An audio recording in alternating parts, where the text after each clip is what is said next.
बिस्मिल्लाहिर्रहमानिर्रहीम। तो आज का जो हमारा टॉपिक है वो है first law of thermodynamics.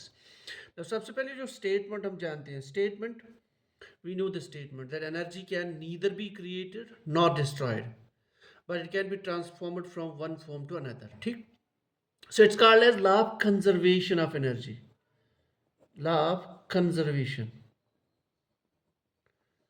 Conservation of energy, ये हमें याद रखना है। So the first law is it's also called law of conservation of energy. Now जो main portion है जहाँ से question आता है that is the mathematical form.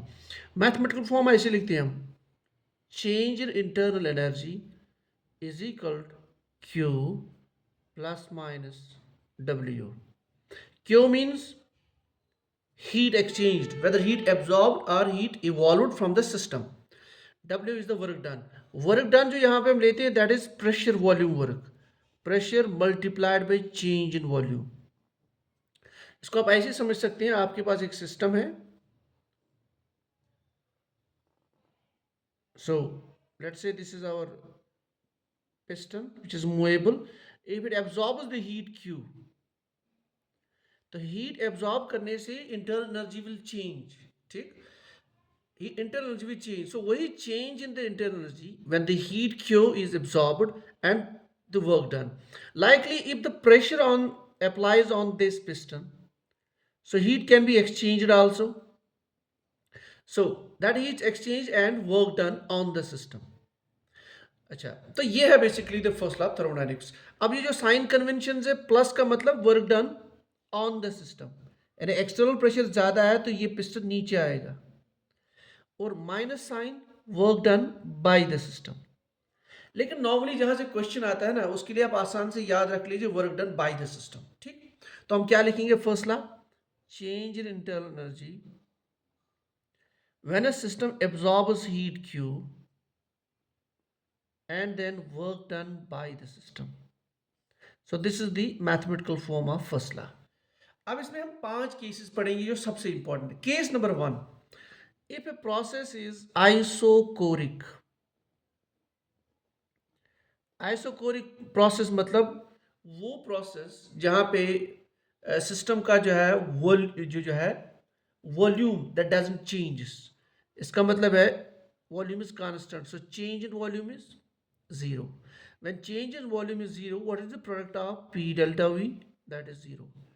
So if we apply here, so change in volume, the change in internal energy is Q minus P delta V. Now this term is zero.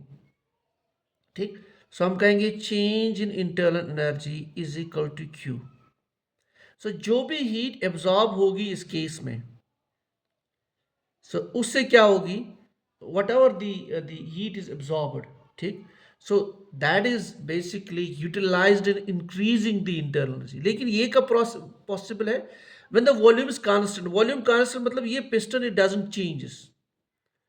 So when the volume is constant, piston doesn't changes. Whatever heat is absorbed, that is utilized in increasing the internal energy of the system. This is point number 1. दूसरा case हम पढ़ सकते हैं यहाँ पे, adiabatic process. Adiabatic process मतलब वो process जिसमें नो हीट इज एक्सचेंज्ड। ना तो सराउंडिंग से सिस्टम में कोई हीट जाएगी और ना ही सिस्टम से सराउंडिंग की तरफ हीट जाएगी, तो Q is equal to zero. So if we apply this here in the first law, so Q becomes zero. So change in internal energy is equal to minus W. ठीक, या आप यूं कह सकते हैं W is equal to change in internal energy. अब यहाँ पे वॉल्यूम कांस्टेंट नहीं है, इसका मतलब ये सिस्टम अप डाउन हो सकता है, it can do the work. अब वो जो काम करेगा system, that work will be done at the cost, minus sign आगे, at the cost of internal energy. So work done is equal to decrease in the internal energy. Number 2. Likely we can put the case number 3. Isobaric process. Isobaric process is that process जहाँ पे pressure constant रहता है। ठीक, अच्छा, pressure अगर constant रहेगा तो इस टर्म पे क्या फर्क पड़ेगा, इस पे कोई फर्क नहीं पड़ेगा इस टर्म पे। तो हम कह सकते हैं the first law becomes as it. So this is the first law. change in internal energy is equivalent to heat absorbed, and then there is also pressure volume work. ठीक है, this is simple. Then one more case we can put, that is the cyclic process. Cyclic process. Cyclic process वो process है, अगर system ए point से start होता है, ये कहीं घूम के पहुंच जाता है बी पे, फिर बी पे वापस आ जाता है, इसका मतलब system returns to its initial state. इसका मतलब there be no change in the internal energy. So change in internal energy will be equal to zero. अगर ये हम अप्लाई करेंगे फर्स्ट लॉ में, so we can write down Q is equal to W. In a cyclic process, heat absorbed is equal to work done. अब और एक हमारे पास एक केस और एक हमारे पास, दैट इज केस नंबर 5. ये बहुत इंपॉर्टेंट है, यहां से अक्सर क्वेश्चन आते हैं. Free expansion. Free expansion. Free expansion का मतलब ये जो आपका पिस्टन है ये एक्सपेंड हो जाएगा. ठीक, अंदर गैस होता है इसमें, ये एक्सपेंड हो जाएगा. जो एक्सटर्नल प्रेशर है एटमॉस्फेयर का, दैट इज ऑलमोस्ट जीरो. तो P external is zero,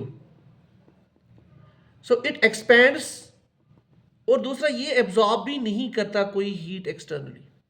so free expansion means it doesn't absorb any heat and then it expands against zero pressure.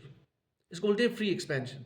तो फ्री एक्सपेंशन में when it expands against the zero pressure, इसका मतलब इसको कोई energy नहीं लग रही है. ठीक है, so what it mean actually, it means that there is no work done. So if we apply the first law of thermodynamics here, हम इसको अप्लाई करें, so this Q is equal to zero, this W is equal to zero, because this is free expansion. जब external pressure zero है तो P del V is zero, no heat is absorbed. So free expansion के case में change in internal energy is equal to zero. There is no change in the internal energy of the system. ठीक है, so ये हमारे पास जो basic concept है first law, जिसमें क्वेश्चंस हमेशा आते हैं. एक पॉइंट और आप याद रख सकते हैं, some of the drawbacks. Drawbacks of first law. First law के ड्रॉबैक शॉर्टकट में ये बताऊंगा कि फर्स्ट लॉ ने हमें बता दिया कि energy can not be created but it can be converted from one form to another. लेकिन वो जो ट्रांसफॉर्मेशन होता है एनर्जी का, उसकी डायरेक्शन क्या है? सो it doesn't tells us about the direction. जिस डायरेक्शन में कोई भी प्रोसेस हो जाए, it doesn't tells us. Likely जो एंट्रोपी का कॉन्सेप्ट है किसी भी थर्मोडायनेमिकल प्रोसेस में, उस एंट्रोपी के बारे में ये खामोश है. It doesn't tells us anything about the entropy. और एक इंपॉर्टेंट चीज है कि ये जो फर्स्ट लॉ है, it is applicable to the systems at the macroscopic level. इसका मतलब है अगर हमारे पास माइक्रोस्कोपिक लेवल पे हम इस लॉ को अप्लाई करना चाहते हैं, so it doesn't helps us that much. तो ये माइक्रोस्कोपिक लेवल पे खामोश है. It's applicable for things, it's applicable for system at the macroscopic level. So ये हमारे पास था फर्स्ट लॉ ऑफ थर्मोडायनेमिक्स. एक इंपॉर्टेंट पॉइंट मुझे दोबारा आ गया माइंड में. फर्स्ट लॉ ऑफ थर्मोडायनेमिक्स में एक इंपॉर्टेंट आउटकम ये भी है कि you can not design a perpetual machine. Perpetual machine, as per first law, it is impossible to construct a perpetual machine. Perpetual machine means वो machine जो without any input of energy, without any heat, वो work दे आपको, that can perform work without any input of energy. ठीक है, so this is all about the first law of thermodynamics. इसके cases को आप गौर से पढ़ लीजिए and keep it in the mind, and hopefully there will be a question from this portion also.